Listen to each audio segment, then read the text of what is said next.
All right, everybody. So this is Ballz by Clarke along with Dr. L Bazard with Empire Fitness with his new series, Know Your Balls. I know mine. Let's talk about how we know his. All right, guys. I'm happy to be here with my good buddy Demetrius Clarke from Ballz by Clarke. Very knowledgeable fellow. He likes to pretend like he doesn't know about balls, but trust me, he knows all about balls. So we're going to talk about. Go ahead. We're going to make sure. Let's just keep going. We're going to make sure that everybody knows their balls by the end of this video. It's very important because you see people sometimes using their balls the wrong way. Injure yourself if you don't use your balls correctly. What are we talking about again? You're talking about these balls here.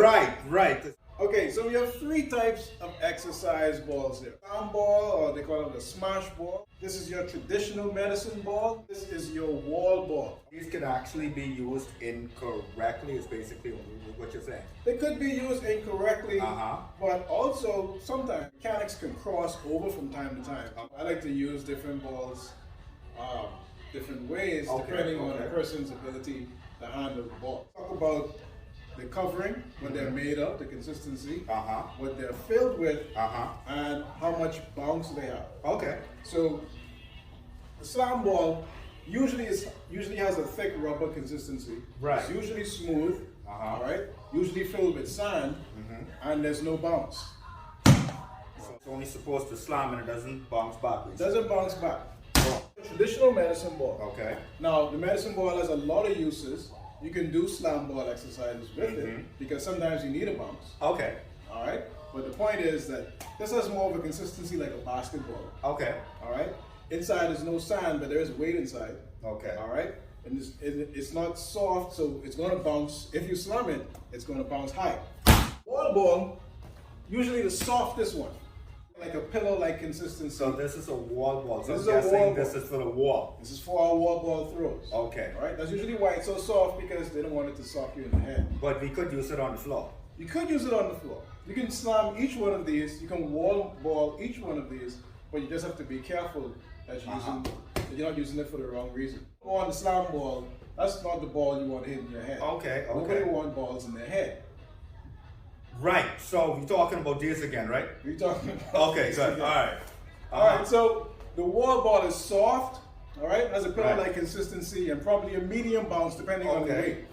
So there's kind of a bounce, but not much. Not as much as the medicine ball. And definitely not as much as the slam ball. Definitely less than Even though they serve a particular purpose, they still could be used. If we're doing our wall ball technique or wall ball throws and using a slam ball, it's usually a little bit riskier. Right. Because again, these tend to be heavier. Right. And if you miss your ball, it's going to hit you in the face. Secondly, depending on the type of workout you're trying to do. Right. Let's say you're trying to do a core slam with this exercise. Right. With this ball, you want to use the medicine ball because it has more of a bounce. Okay. So it does a core. So if you're doing a core slam, it comes right back to you, and you do it again. For this one though, you're gonna have to pick it up off the ground. Right. So that's a little bit more work. A lot of core work. So if you slam this one, boom, and now you gotta pick that up. you're gonna have to pick this up. Right. Go again. Right. That's fine, but realize the work is different. Now if you do the same exercise with this one, yeah, you're gonna have to pick it up also. But a bit of a bounce, but not too heavy. And it's bigger. And it's bigger, right? It's bigger. All right. So more work here again. More work. Okay. So again, knowing your balls and knowing what they're intended to do is going to help you to use them better. Right. I'm trying to say this as clean as I can.